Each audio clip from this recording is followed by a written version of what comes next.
Voici un petit tutoriel dont l'objectif est de vous montrer comment on peut partager des documents avec les élèves, mais comment on peut aussi récupérer des documents, des travaux de leur part à l'intérieur d'un dossier commun.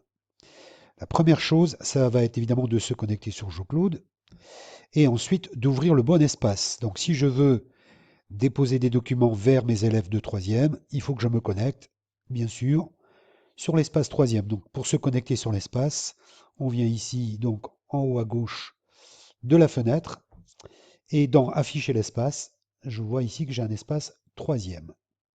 Bien. Me voici dans l'espace troisième, donc je vois ici que je suis à la racine. J'aperçois donc un certain nombre de dossiers, hein. Tous les dossiers qui sont là, je les aperçois parce que quelqu'un les a partagés avec moi. D'accord? Il doit même y avoir quelques petites erreurs. Parce que je vois que ici, Loran et Gurvan, leur dossier apparaît, alors qu'il ne devrait pas. Donc, pour vérifier ça, il suffit de placer la souris dans l'angle, hein, et là, j'ai les caractéristiques du dossier. Je vois que c'est un dossier qui a été créé par Gurvan et qu'il a été partagé avec tous les utilisateurs, donc tous les classes, tous les élèves et également tous les professeurs. C'est pas l'objectif. Si tout le monde fait ça, à la connexion, eh ben, on verra des centaines et des centaines de dossiers. Donc il sera impossible d'aller vers les dossiers qui vous concernent véritablement. Bien, on va imaginer que je suis prof de chinois, on va dire, et je veux créer un dossier afin de diffuser des ressources vers mes classes de troisième. Donc, la première chose, ça va être d'être à la racine, j'y suis, et de commencer par créer un dossier. Donc, il suffit de pointer le petit plus et ensuite de faire nouveau dossier. On ne met jamais un fichier à la racine du site. C'est-à-dire qu'ici, là, je ne dois voir aucune trace de fichier. Tous les fichiers doivent être au minimum dans un dossier. Donc, je vais créer mon dossier. Voilà. Ce dossier, je vais le nommer. Donc, je vais mettre ressources.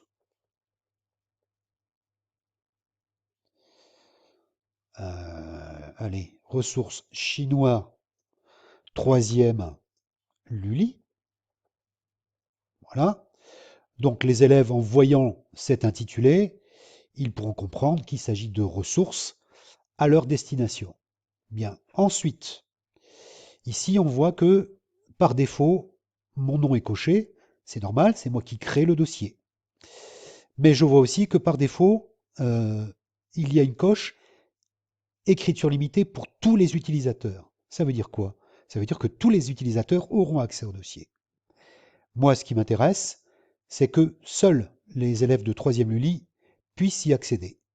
Donc, je vais décocher ça et je vais juste cliquer juste ici, là, juste en dessous, là, sous mon nom. Et là, je vois que j'ai mes trois classes. Ce qui me permet de faire des dossiers distincts pour chacune d'entre elles. On pourrait très bien mettre des ressources à disposition de toutes les troisièmes, hein, et de ne pas faire de distinction. Mais si on a des professeurs différents dans les différentes classes, il vaut mieux faire des dossiers séparés. Donc, je vous montre comment on fait un dossier séparé. Donc, je vais cliquer, par exemple, alors j'ai dit troisième Lully. Voilà. Alors, j'ai le choix entre lecture, écriture limitée et écriture. Alors, ça c'est très important. Si ce sont des ressources vers les élèves, je vais simplement cocher la case lecture. Si je coche lecture, les élèves pourront récupérer les documents, mais en aucune manière ils ne pourront les supprimer ni les modifier. Par contre, s'il s'agit de documents de traitement de texte, ils pourront les récupérer et les enregistrer sur leur propre ordi. D'accord? Donc s'il s'agit de ressources descendantes que les élèves ne doivent pas altérer, il faut se mettre en lecture. Voilà. Quand c'est fait, eh ben, je vais tout en bas de ma page et je fais valider. Voilà. Je dois voir mon dossier. Vous voyez, mon dossier, il est là. Si je veux vérifier ses caractéristiques, vous voyez que j'ai le nom de celui qui l'a créé, j'ai le partage, et vous voyez que là, il y a une petite aide, hein. Seul l'auteur ou l'administrateur peuvent modifier, supprimer le dossier. Voilà. Donc là, mon dossier, il est prêt. Je peux mettre des ressources à l'intérieur. Donc pour y mettre des ressources, j'ouvre le dossier, et là, je vais faire un plus, et je vais ajouter un fichier. Donc, maintenant, on est un peu habitué à ce genre de bouton. Je vais faire ajouter des fichiers. Voilà. Et là, je vais aller sur le bureau et je vais mettre, par exemple, deux ressources. Je vais mettre, allez, un document au format PDF. Allez, Eval Habitat, par exemple. Donc, je le sélectionne, je fais ouvrir. Et puis, je vais en sélectionner un deuxième. Et là, je vais essayer de choisir un document, voilà. Donc, si c'est un document ODT, c'est un document OpenOffice, hein, donc il vaut mieux, ouais, je pourrais utiliser un point doc aussi, hein. Attention, tous les élèves n'ont pas forcément toutes les applications, tous les logiciels, donc il faut faire attention à déposer des documents ouverts, hein, si on veut qu'ils puissent les modifier. Allez, par exemple, allez, ce document-là, c'est un document LibreOffice. Voilà, et je fais ouvrir. J'ai mes deux documents ici qui sont prêts à être déposés. Et bien ensuite, il me suffit de valider.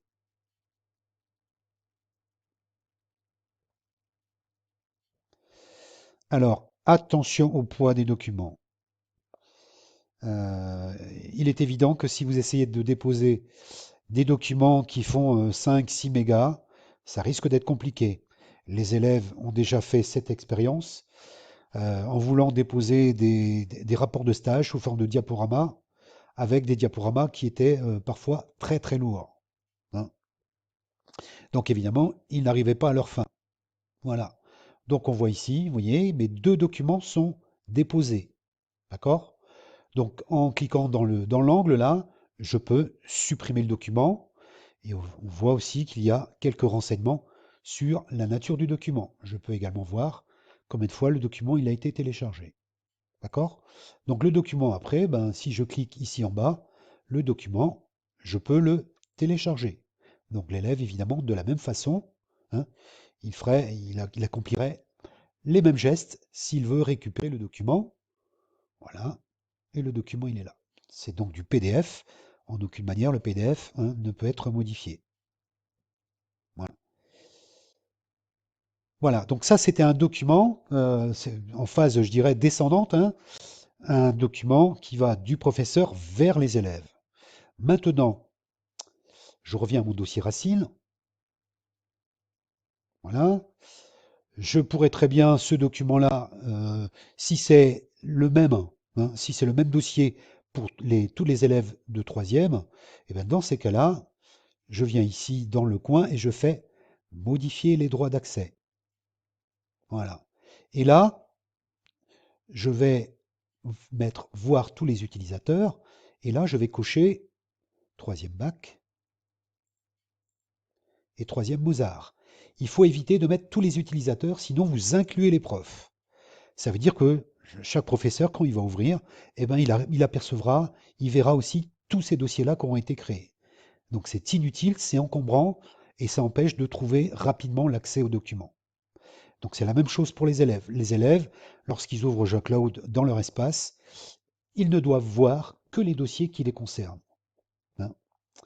Voilà. Donc ça, c'était la transmission de documents du professeur vers les élèves. Maintenant, on imagine que j'ai demandé à travers ces documents-là, j'ai demandé un travail donc aux élèves. Je veux maintenant que les élèves, avec une page de traitement de texte, hein, ils me fassent une synthèse par exemple, et que cette synthèse, ils la déposent sur JCloud. Donc, comment faire? Eh bien, il va falloir prévoir un dossier, hein, dans lequel chaque classe pourra déposer, enfin les élèves de chaque classe pourront déposer leur production. Donc pour ça, je vais créer un dossier distinct. Ça ne peut pas être le même dossier. Je vais donc aller sur plus, je fais créer un nouveau dossier, voilà, et là je vais mettre un titre significatif. Et je vais donc mettre dépôt, travaux, chinois, troisième, allez, je vais garder la même troisième Lully. Voilà, donc cette fois, je ne peux pas me mettre en lecture, puisqu'en lecture, les élèves ne pourraient pas déposer quoi que ce soit dans ce dossier-là. Si je mets écriture, à ce moment-là, les élèves pourraient donc déposer des fichiers, mais ils pourraient aussi modifier les fichiers des autres. D'accord? Par contre, moi, ce que je veux, c'est que l'élève puisse déposer son document, mais je ne veux pas qu'il puisse aller supprimer, modifier les données des camarades. Donc, je vais cocher ici écriture limitée. Si vous ne savez plus, il suffit de placer donc la souris juste en tête de colonne là, et là vous avez une petite explication. Donc vous voyez que là c'est marqué possibilité d'ajouter des fichiers, mais pas de modifier ou de supprimer ceux des autres. Si je me mets en écriture, et bien là on a un accès total, y compris aux ressources que les autres déposent. Si je me mets en lecture, je ne peux lire que ce qui est déjà déposé dans le dossier. Donc là, le bon choix, c'est de choisir un dossier en écriture limitée. Donc je ne me trompe pas de ligne. Et puis je vais vérifier quand même. Normalement, mon nom doit être automatiquement coché. Je n'ai pas vu. Si, vous voyez, Christian Gézégou. Voilà. Pour cocher mon nom, mais normalement, par défaut, j'y ai accès. Voilà, donc dépôt travaux chinois. Alors, je peux mettre ici, là, vous voyez, je peux mettre un petit texte que les élèves peuvent voir. Euh, donc, déposer vos travaux avant le 4 décembre.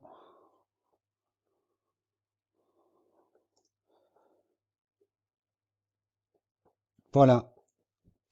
Donc, mon dossier est créé. J'ai bien défini les utilisateurs. Je vais tout en bas et maintenant je valide. Voilà. Donc, ces deux dossiers-là apparaîtront aux seules classes qui ont été cochées. Donc, pour la procédure est la même. Pour déposer le document, il faudra que l'élève ouvre le dossier. Et ensuite, ah pardon, je me suis trompé de dossier. J'étais dans le dossier dépôt de document. Il est là. Voilà. Donc vous voyez que évidemment il est vide. Donc l'élève devra cliquer sur plus. Ensuite, il devra faire ajouter un fichier et aller récupérer le document qui se trouve sur son ordinateur. Voilà.